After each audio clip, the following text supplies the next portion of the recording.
ఉన్నానండి. వీడియో అయితే స్కిప్ చేయకండి. ముందుగా అయితే మన ఛానల్ సబ్స్క్రైబ్ చేసుకొని, ఒక లైక్ అయితే చేసి, షేర్ అయితే చేయండి. నేను ఎక్కడికెళ్తా అనుకున్నా పొలదలకైతే పోతాన్నాను. ఇంటికాడ నుంచి వచ్చేసి 8 కిలోమీటర్స్ అయితే వస్తది. పొలదలైతే మటుకు సాక్షాత్తు అక్కదేవతలు అంటే చాలా మహిమగల అని నాకైతే నమ్మకము. నేను కూడా వాళ్ళనే మొక్కేదైతే మటుకు.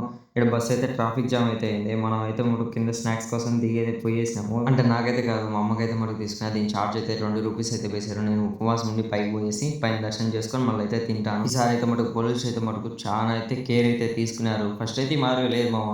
ఇప్పుడైతే బాగా చాలా కేర్ తీసుకున్నారు పోలీసులు అయితే మటుకు. అంటే ట్రెండింగ్ కాడ అయితే ఉన్నారు. ఫస్ట్ అయితే యాక్సిడెంట్లు ఇట్లా ఏదో ఒకటి జరుగుతా ఉన్నాయి. ఇప్పుడైతే అట్లా లేదు.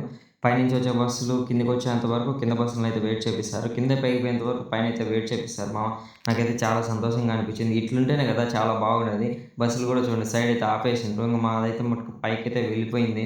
పైన జనాలు చూస్తా ఉంటే 2 కళ్ళైతే సరిపోలేదనుకోండి అసలు.